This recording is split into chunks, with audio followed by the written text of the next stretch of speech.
তো সক্রিয় ভূমিকায় অবিচল বিএলও। উত্তর চব্বিশ পরগনা জেলার বসিরহাট মহকুমার শালিপুর গ্রাম পঞ্চায়েতের 30 পাট সহ হাড়োয়া তথা বসিরহাট মহকুমার বিস্তীর্ণ এলাকা জুড়ে রাতের বেলা তো সক্রিয় ভূমিকায় দেখা যাচ্ছে বিএলওদের। অর্থাৎ ইতিমধ্যে রাজ্য জুড়ে এসআইআর কর্মসূচি চালু হয়েছে। নির্বাচন কমিশনের উদ্যোগে ইতিমধ্যে প্রায় অনেক বাড়িতেই এসআইআর পাশাপাশি রাতের বেলাতেও বাড়িতে বাড়িতে ফর্ম নিয়ে হাজির হচ্ছেন বিএলও কর্মীরা। আচ্ছা, আপনি রাত্রি বার হলেন কেন? রাত্রিরে বার হলাম তার কারণ হচ্ছে আমার এখানে ভোটার প্রচুর, প্রায় 850 মতন ভোটার। তারপরে বর্ডার এলাকায় মানুষকে বুঝাতে একটু অসুবিধা হচ্ছে। প্রত্যেকের বাড়ি গেলে 10-20 মিনিট টাইম লেগে যাচ্ছে। তারপরে নির্বাচন কমিশনের নিয়ম, স্কুল করতে হবে, আবার ভোটের কাজও করতে হবে। এই জন্য আমাকে যত সম্ভব যত তাড়াতাড়ি কাজটা তোলার জন্যে সকালে বেরোচ্ছি, আবার স্কুল করছি, আবার সন্ধ্যেবেলা বেরোচ্ছি, রাত্রিরে বেরোচ্ছি। কোনো জায়গায় অন্ধকার পাচ্ছি, মোবাইলের আলো জ্বালিয়ে যাচ্ছি। এই জন্যে রাত্রিরে বেরোনো। এটা কোন বিধানসভার মধ্যে কত নম্বর? হচ্ছে 126 হিঙ্গলগঞ্জ বিধানসভা, 38 নম্বর পার্ট, বগুড়া রামেশ্বরপুর গ্রাম পঞ্চায়েত। আপনার নাম? আমার নাম শ্রী রাজেশ লস্কর। তোমার এপিক নম্বর, নাম, ক্রমিক সংখ্যা সব দেওয়া আছে। সেই সঙ্গে এখনকার যে আই কার্ডের ছবি, ভোটার লিস্টের যে ছবি, সেই ছবি দেওয়া আছে। ডান পাশে একটা ফাঁকা, এই যে ফাঁকা জায়গা আছে, দেখা যাচ্ছে তো? এখনকার রঙিন ফটো দিতে হবে এখানে, রঙিন ফটো, পাসপোর্ট সাইজই হবে এটা। এইবার প্রথম এই যে পার্টটা, এই পার্টে এখনকার যে তথ্য সেই অনুযায়ী দিতে হবে। কি জন্ম তারিখ, যার যেটা আছে, জন্ম সার্টিফিকেট, ম্যাক্সিমাম জন্ম সার্টিফিকেট রয়েছে, ওইটা থেকে দিতে হবে। অথবা স্কুলে যারা যাচ্ছে স্কুল সার্টিফিকেট থেকে দিতে হবে। আধার নম্বর থাকলে দেবে, না থাকলে দেবে না। 2 নম্বরটা। 3 নম্বর হচ্ছে মোবাইল নম্বর। এই মোবাইল নম্বরটা রানিং, চালু যে মোবাইল নম্বর সেটা দিতে হবে। এরপরে 4 নম্বর যে পার্ট, এই পার্টে আছে কি পিতার নাম বা অভিভাবকের নাম। যার আব্বা বেঁচে রয়েছে পিতার নাম দিল, আর অভিভাবক যা আছে, গার্জিয়ান যেটা, যার যেমন আছে সেইভাবে তোমরা দেবে। আর এপিক নম্বর, তারপরেটা হচ্ছে মায়ের নাম। মায়ের নাম প্রত্যেকে নিশ্চয়ই জানে, যে যেমন বানান আছে সেইভাবে লিখবে। এপিক নম্বরটা কি জানা আছে?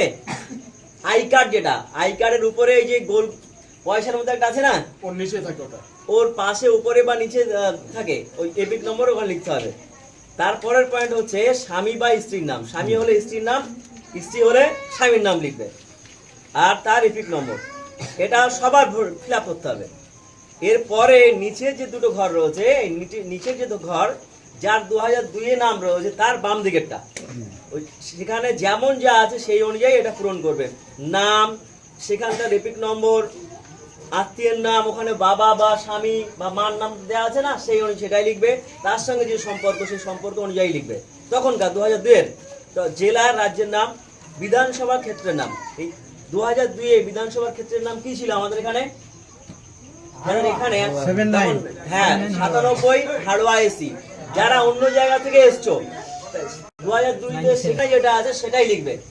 বুঝে যাচ্ছে? যাদের 2002-এর নাম নেই, তারা ডান দিকের যে ঘর ছকটা আছে, এই যে এই ছক বা এই ছকটা পূরণ করবে। কিভাবে?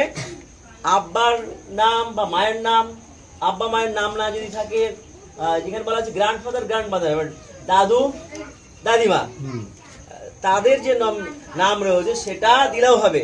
সেই অনুযায়ী যেমন নাম রয়েছে, নামের বানান ভুল থাকতে পারে, সেই ভুলটাই লিখতে হবে, বা যেটা ঠিক রয়েছে সেটাই লিখবে।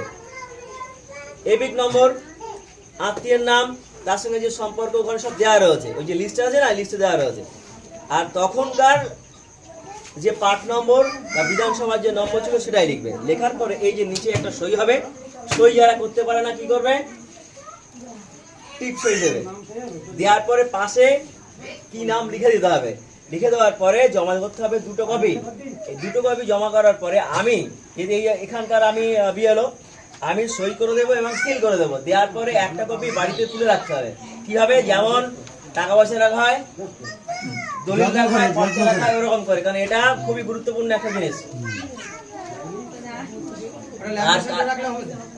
সে ইচ্ছা যেন যত্ন করে রাখা হয়। ঠিক আছে, আচ্ছা এইবার বলি।